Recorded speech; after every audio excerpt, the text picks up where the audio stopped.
Hello and welcome to Krishna Coaching. I'm going to start with a new topic that is breach of contract coupled with anticipated breach of contract. ठीक है, और मैं साथ ही करवा देता हूँ remedies और उसके principles for breach of contract. ठीक है, कॉम्पनसेशन के क्या प्रिंसिपल्स होते हैं वो भी साथ में करवाऊंगा.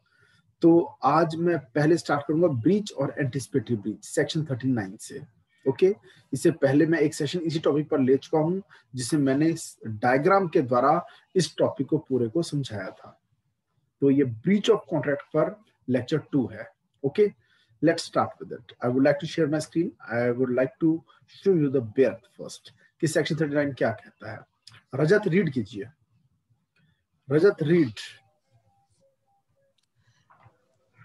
Start. Effect of refusal of party to perform promise wholly.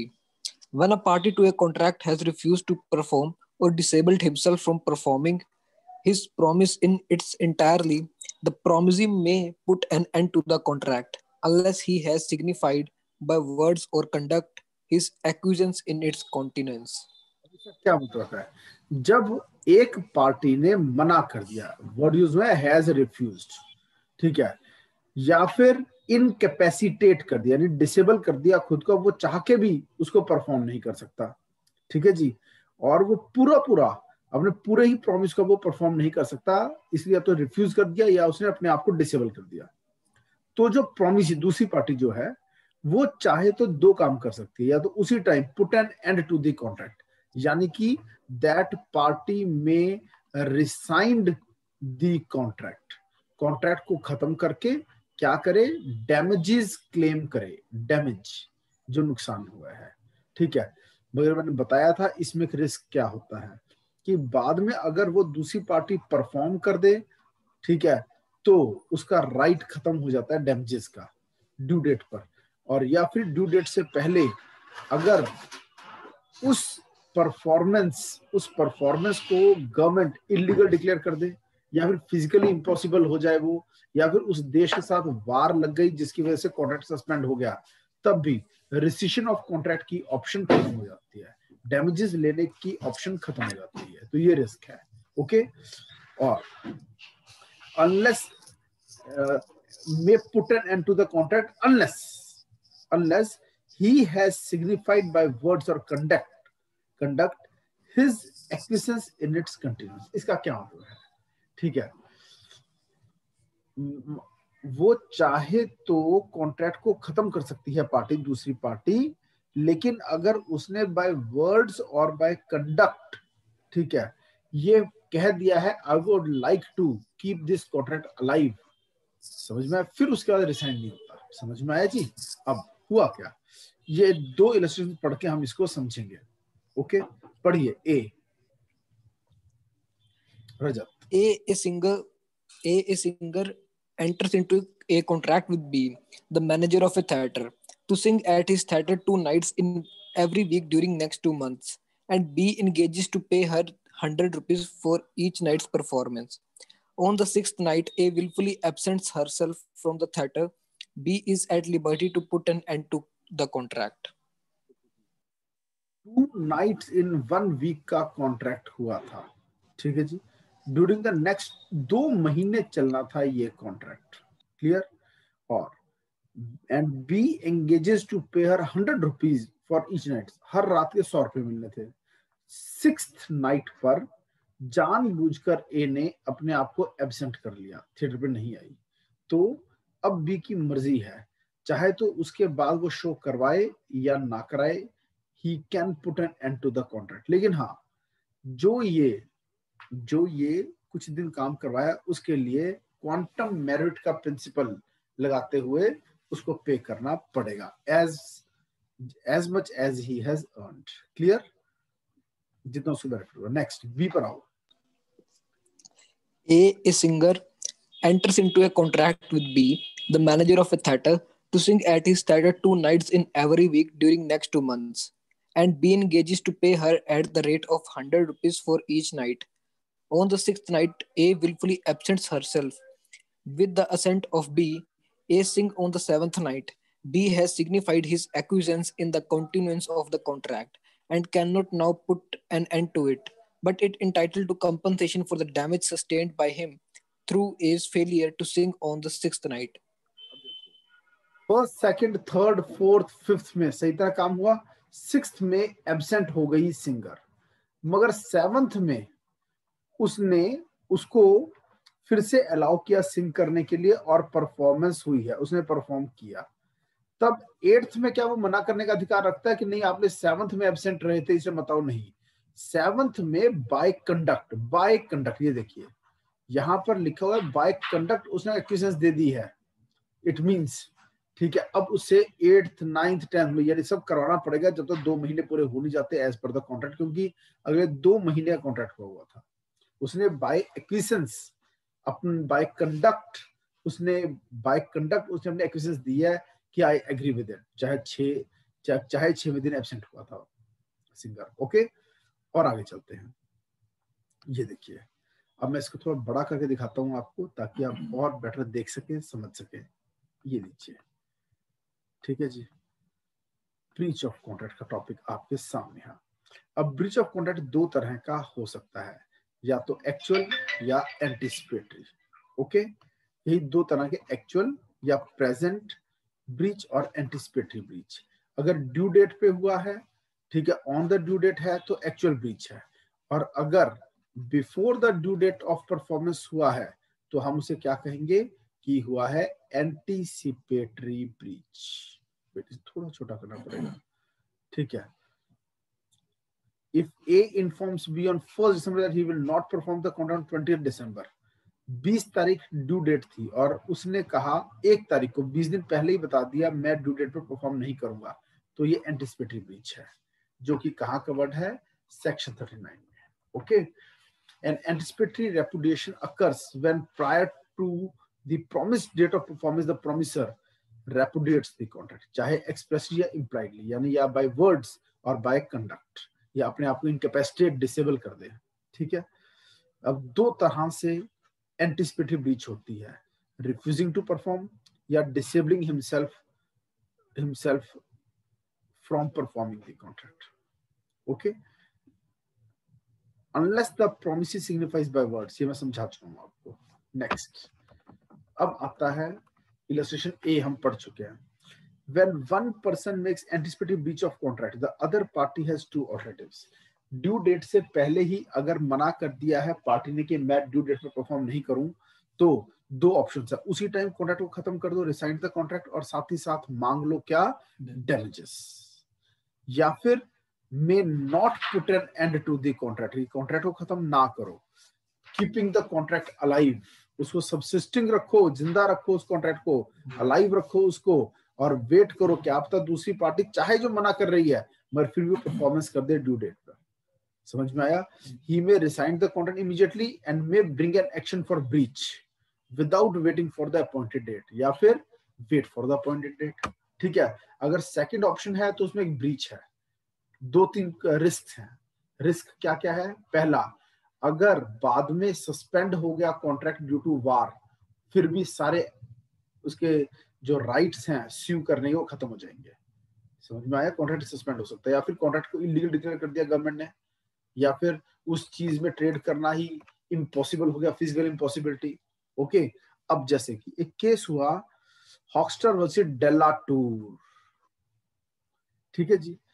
ए ने बी को एंगेज किया 12 अप्रैल को कि वो सर्व करेगा as a courier for accompanying him on a tour to Europe, कि यूरोप जाना है, ठीक है, घूमने के लिए, और ए के साथ कौन जाएगा? पैसे लेकर जाएगा B, okay, as a courier. Okay, 1 जून से यात्रा शुरू होनी थी। ओके, 10 पाउंड पर मंथ मिलने थे। अब 1 जून से काफी पहले, यानी कि लगभग 19 दिन पहले, 11 मई को ही बता दिया A informed B that B's services were not needed. A, जिसने पे करके उसको लेके जाना था अपने साथ, उसने कहा आई एम नॉट इंटरेस्टेड, हम आपको नहीं लेकर जाएंगे। तो उसके 11 दिन के बाद 22 मई को 1852 B sued A for the breach of contract. अभी ड्यू डेट से पहले ही B ने केस कर दिया held that. Even though B had brought an action on 22nd May, that is before the date of performance of the contract, ये अधिकार बनता है. He had the right to do so, and his action was successful. हर्जाना मिलेगा. 1 जून से यात्रा शुरू होनी थी, उससे 8 दिन पहले ही उसने एक्चुअल डेट की वेट ना करते हुए रिसाइंड द कॉन्ट्रैक्ट की, यानी फर्स्ट ऑप्शन यूज की. ठीक है. And sued for damages. If a man promises to marry a woman on a future day and before that day marries another woman, he is instantly liable to an action of breach of promise of marriage. A ने B को वादा किया कि मैं तुमसे शादी करूंगा. B एक गर्ल है, ठीक है, A एक बॉय है, ठीक है. और कब करूंगा? अगले साल, ठीक है, 31 दिसंबर के दिन. मगर उससे 2 महीने पहले 31 अक्टूबर को ही शादी ए ने किससे कर ली? सी से कर ली. तो क्या 31 दिसंबर तक का वेट करना पड़ेगा इस लड़की को केस करने के? नहीं, उसके अगले ही दिन या उसी दिन, यानी 1 नवंबर को भी केस कर सकती है. क्लियर? या फिर 10 नवंबर को कर लो या 10 दिसंबर को कर लो, बट कभी भी कर सकती है. क्लियर? इवन की जब एक्चुअल ब्रीच हो जाएगा, ठीक है, 31, उसके बाद भी 3 साल टाइम होता है. Okay. Then when a person promises to marry a woman on the death of his father and during the lifetime of his father married another, he was held liable. ठीक है. एक आदमी ने एक औरत को कहा कि आपके फादर की डेथ, ठीक है, women on the death of his father, तो आपके फादर की डेथ पर मैं आपसे शादी कर लूंगा, लेकिन फादर जिंदा रहते उसी आदमी ने किसी और से शादी कर ली. This is breach of contract. और आगे चलते हैं. When the contract is kept alive by the promisee, जो aggrieved party है, तो promiser may perform the same in spite of the fact that he had earlier repudiated it. A ने पहले कहा था मैं परफॉर्म नहीं करूंगा, रिफ्यूज कर दिया, मगर बाद में ड्यू डेट पे उसे परफॉर्म कर दिया. समझिए, उसका मूड चेंज हो गया. तो अब क्या डैमेजेस क्लेम करने का राइट जिंदा है? नहीं है. If the promiser still fails, the promisee will be entitled for the compensation. ठीक है. अगर उसने पहले मना किया था, रिपुडिएट कर दिया कॉन्ट्रैक्ट, और फिर ड्यू डेट पे परफॉर्म भी नहीं किया, फिर कॉम्पनसेशन लिया जा सकता है. पर कर दिया परफॉर्म तो कॉम्पनसेशन नहीं लिया जा सकता. In case the promisee has elected to keep the contract alive and subsisting, it is just possible that before the due date of performance some event happens कि कॉन्ट्रैक्ट को अलाइव रखा, जिंदा रखा, उसे ड्यू डेट से पहले मना कर दिया कि मैं तो ब्रीच करूंगा, मगर हमने रेपुडिएट ना करके, डैमेजेस के लिए केस ना करके वेट किया. एक्चुअल डेट आने पर हम देखेंगे क्या होता है. मगर उससे पहले कोई ऐसा इवेंट हुआ जिससे लग गई डॉक्ट्रिन ऑफ सुपरवेनिंग इम्पॉसिबिलिटी और कॉन्ट्रैक्ट फ्रस्ट्रेट हो गया. इसकी वजह से because of which the promisor gets excused from the performance. A ने बी को वादा किया कि मैं तुम्हारे लिए काला हिरन पकड़ के लाऊंगा, ब्लैक काला हिरन, ठीक है जी. अब कब पकड़ के लाऊंगा? जनवरी में, ठीक है. ये वादा कब किया? नवंबर में, ठीक है. और 1 दिसंबर को मुकर गया, कहता हमने जो आपको वादा किया था काला हिरन हम आपके लिए पकड़ के लाएंगे, ठीक है. वो मूड खत्म हो गया, अब हमने जीव हत्या करनी बंद कर दी, सॉरी मैं नहीं लेकर आऊंगा. क्लियर? तो जनवरी से पहले पहले, ठीक है, चाहे तो बी इसको स्यू कर सकता है, ठीक है, किसने ब्रीच ऑफ कॉन्ट्रैक्ट किया है. Clear? Okay. Because of the promise. लेकिन अगर 15 दिसंबर को, अगर 15 दिसंबर को गवर्नमेंट ने ऑर्डर निकाल दिया काले हिरन को पकड़ना इलीगल है, ठीक है, तो A gets excused. Okay. The promiser will be benefited in such a situation as he will be discharged from the performance. A, जो कि डैमेजेस जिसको पे करने थे, लेकिन अगर सरकार ने रूल बना दिया, अब काम नहीं कर सकते, तो वो एक्सक्यूज मिल जाएगा उसको. तो ये वेट करने पर रिस्क होता है. अब एक केस हुआ, एवरी वर्सेस बाउडन. क्या हुआ इसमें? ए चार्टर्ड बीस ship at a Russian port under to load the ship with the cargo within 14 days. ठीक है. Before the period had elapsed, A failed to supply the cargo and declined the supply the same. उसने सामान दिया ही नहीं जो कि लदेगा एक ship पर. शिप कहां पर? Russian port. Okay, master of ship continue to insist that the cargo be supplied. Ship के ओनर ने कई बार कहा माल भेजो, हम ला दें इसे, ठीक है, लेकिन ए मना करता रहा, नहीं मैंने नहीं माल भेजना, जब कॉन्ट्रैक्ट हो चुका था। मीनवाइल हुआ क्या? इंग्लैंड और रशिया में जंग शुरू हो गई। अब परफॉर्मेंस ऑफ कॉन्ट्रैक्ट सस्पेंड हो गया और ये इलीगल हो गया कि अब कार्गो लोड किया जाए एट अ होस्टाइल पोर्ट। तो इस केस में बी ने क्या किया? देखो, ए मुकर गया था, A failed to supply the cargo था, ए ने ब्रीच किया था, ठीक है, लेकिन बी ने कॉन्ट्रैक्ट को जिंदा रखा, ठीक है, बी ने कॉन्ट्रैक्ट को रिसाइन नहीं किया, ठीक है जी, kept the contract alive. Okay, and when the performance of contract became unlawful, तो A was discharged, ठीक है, and could not be made liable for non-performance of the contract. Okay, चाहे उसने मना भी किया। अब माइनर ब्रीच रेपुडिएशन नहीं होती। एक छोटी मोटी कोई इरेगुलरिटी, किसी ने घर बनाने कॉन्ट्रैक्ट किया, कहीं पर कुछ पत्थर टेढ़ा लग गया या कोई ऐसी कमी होगी तो उसे ब्रीच नहीं कहते, ये माइनर इरेगुलरिटी है। परफॉर्मेंस में अगर गलती हो गई तो उसे हम ब्रीच नहीं कहेंगे। Can not be seized upon as repudiation so as to put a premature end. छोटी मोटी गलतियां ब्रीच नहीं मानी जाएंगी। ये दो क्वेश्चंस का मिलन है इसमें। एक क्वेश्चन हमारा हो गया, दूसरा क्वेश्चन हम स्टार्ट करने जा रहे हैं, remedies for breach of contract. पहला, ब्रीच ऑफ कॉन्ट्रैक्ट कब होता है? It occurs when party renounces his liability under the contract। एक पार्टी लाइबल है कि उसको माल सप्लाई करना पड़ेगा किसी एक स्पेसिफिक डेट को, और वो मना कर दे मैं नहीं करूंगी ये माल सप्लाई, या ये काम नहीं करेंगे, ठीक है। By his own act makes it impossible that he should perform his obligations। कुछ ऐसा कर दिया, अब इम्पॉसिबल हो गया कि वो पार्टी परफॉर्म कर सके। Totally और impartially fails to perform his part of the contract, या एक्चुअल डेट पर उसने परफॉर्म नहीं किया। क्लियर? अब फेलियर टू परफॉर्म और रिनंसिएशन, रिनाउंस से वर्ड बना है, यानी छोड़ देना, त्याग देना। फेलियर टू परफॉर्म और रिनंसिएशन में take place when the time for performance has arrived. ये एक्चुअल डेट पर ही होता है, प्रेजेंट और एक्चुअल कुछ भी हो सकता है, और even before that anticipatory breach.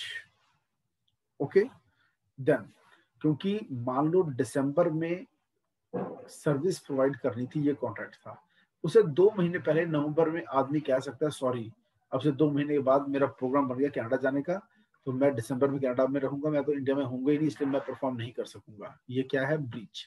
उसे 2 महीने पहले इन्फॉर्म कर दिया कि मैं अपना वादा पूरा नहीं कर पाऊंगा, सो ये हो गया एंटिसिपेटरी ब्रीच।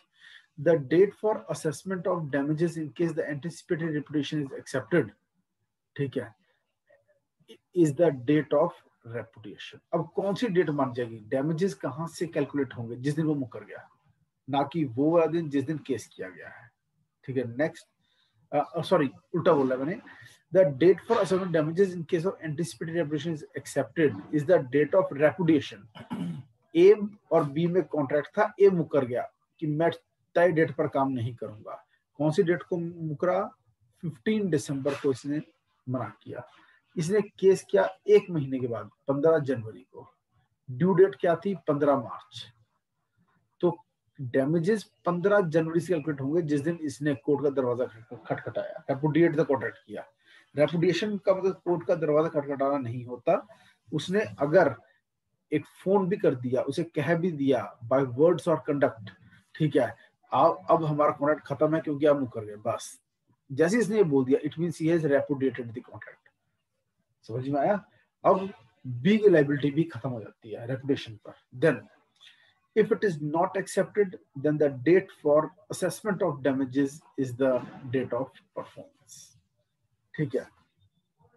अब if it is not accepted, ठीक है, ये समझिए, the date for assessment of damages in case the anticipatory repudiation is accepted is the date of repudiation। ए मुकर गया, ठीक है, बी को उसने पहले ही, समझो मैं यहां से पढ़ो पहले, द फेलियर टू परफॉर्म और renunciation may take place when the time for performance has arrived, present or actual breach, okay, और इवन बिफोर दैट, यानी ड्यू डेट से पहले और ड्यू डेट पर दोनों में ही क्या हो सकता है, फेलियर टू परफॉर्म, ओके। अब date for assessment of damages in the case of anticipated repudiation is accepted. The date for assessment of damages in case the anticipated repudiation is accepted is the date of repudiation। जिस दिन ए मुकर गया कि मैं perform नहीं करूंगा, उसी दिन से डैमेजेस कैलकुलेट होंगे अगर रेपुडिएशन को एक्सेप्ट किया, रेपुडिएशन ए ने की है। If it is not accepted, ठीक है, then the date for assessment of damages is the date of performance. Clear? अब अगर कॉन्ट्रैक्ट को रेपुडिएट नहीं किया है, ठीक है, तो जो डेट ऑफ नॉन परफॉर्मेंस बोलेंगे बल्कि, ठीक है, तब से कैलकुलेट होगा। अगर कॉन्ट्रैक्ट को अलाइव रखा तो जो एक्चुअल डेट हमने डिसाइड की हुई थी उस दिन से डैमेजेस कैलकुलेट होंगे। इसको और एग्जांपल से समझाता हूँ। ये देखो इसका क्या मतलब निकला। एक आदमी ने कॉन्ट्रैक्ट किया से 1 जनवरी 2020 को, क्लियर, कि मैं 31 मार्च को तुम्हें अपनी कार दूंगा 2020 को, और 1/2/2020 को उसने कहा मेरा मूड चेंज हो गया आपको कार सेल करने का, ठीक है, मैं तो कार वर्मा जी को दूंगा, आपको नहीं दूंगा। क्लियर? तो ये उसने क्या किया है, ठीक है, उसने यहां पर आपको एंटीसिपेटरी ब्रीच कर दिया। अब आपके पास 2 ऑप्शन हैं सही, या तो इसी दिन आप क्या करो, you can resign the contract, ठीक है, और यू कैन, तो इसी दिन से आपके डैमेजेस कैलकुलेट हो जाएंगे। लेकिन अगर दूसरी ऑप्शन, आपने कॉन्ट्रैक्ट को अगर अलाइव रखा और फिर 31 मार्च तक का इंतजार किया, तो 31 मार्च को भी उसने नॉन परफॉर्म कर दिया, यानी काम नहीं किया, तो जाहिर सी बात है जो डैमेजेस कैलकुलेट होंगे वो इस डेट से होंगे 31 मार्च 2020, ना कि जिस दिन उसने आपको पैगाम भिजवाया था कि मैं मुकर रहा हूं, यानी 1/2/2020। समझ में आया? अगर तो आपने तभी उसको रेपुडिएट कर दिया तो जिस दिन उसने मुकर गया था उस दिन से, ठीक है, अगर अलाइव रखा तो एक्चुअल डेट से। समझ में आया? और आगे चलते हैं।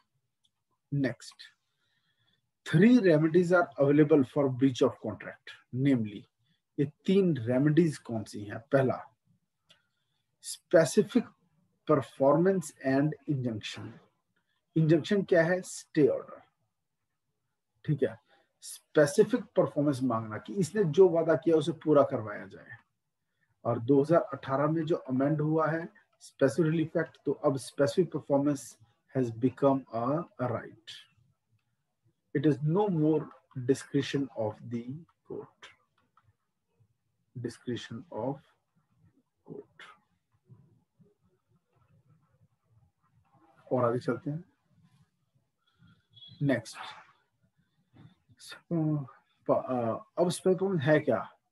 इसका मतलब है पार्टी की exact fulfilment of the obligation, जो उसने प्रॉमिस किया था। फिर है rescission and damages, it is the most common remedy कि अब तुम मुकरे हो, अब हम कॉन्ट्रैक्ट खत्म कर रहे हैं। फिर quantum meruit, it literally means as much as is earn in proportion to the work done. When the injured party has performed a part of obligation, पूरा नहीं पर कुछ काम कर दिया है under the contract before the breach of contract has occurred, तो he is entitled to recover the value of, जो मुकर रहा है उसने अगर पहले से कुछ काम कर दिया है तो उसका फायदा अगर दूसरी पार्टी ने लिया है तो उसको पे करना पड़ेगा। Then it is an action which is alternative to an action for breach of contract, यानी आप ये भी कह सकते हैं कि या तो जो इसने प्रॉमिस किया है उसी को पूरा करवाओ, या फिर ऑल्टरनेटिव है ना, या फिर ठीक है मुझे हर जाना दिलवाओ। Clear? Then this action in essence is one of restitution, putting the party injured by the breach of contract in a position in which he would have been had the contract not been entered into. ध्यान समझो इस line को. The action in essence is one of restitution. Restitution यानी restoration. Putting the party injured by the breach in a position in which he would have been had the contract not been entered into. ठीक है, यानी pre contract position. Pre contract position Khanna Khan गुल versus लखा सिंह के case में भी pre contract position की बातें कुछ हुई थी. ठीक है जी. ये क्या कह रहे हैं, अगर उस पार्टी ने कॉन्ट्रैक्ट किया ही नहीं होता तो वो पार्टी किस पोजीशन में है, उस पोजीशन को रिस्टोर करना. दिस एक्शन, ये देखिए, this action in essence is one of restitution, यानी रिस्टोरेशन, यानी कि रिस्टोर की जाए प्री कॉन्ट्रैक्ट पोजीशन, यानी जितना नुकसान हुआ है उसकी भरपाई. Then the party in default can not sue upon quantum meruit. ये रिलीफ जो है एंसिलरी रिलीफ होता है क्वांटम मेरिट का. ए और बी में कॉन्ट्रैक्ट था, ए मुकर गया, बी ने कोर्ट में केस किया और रेमेडी मांगी, हर्जाना मांगा. उस रेमेडी में से लेस हो जाएगा क्या, जितनी क्वांटिटी उसने खुद ने एंजॉय की है. यानी कि कौन सा प्रिंसिपल लगेगा, quantum meruit. Quantum meruit as much as is earned, जितना मुकरने वाली पार्टी से आपने कमाया है, आपने फायदा उठाया है, वो आपको रिस्टोर बैक करना पड़ेगा. हमारा सेकंड यूनिट भी खत्म हुआ. अब अगले सेशन में यहां से शुरू करूंगा, damages for breach of contract. Okay, with this I end this session. Any question?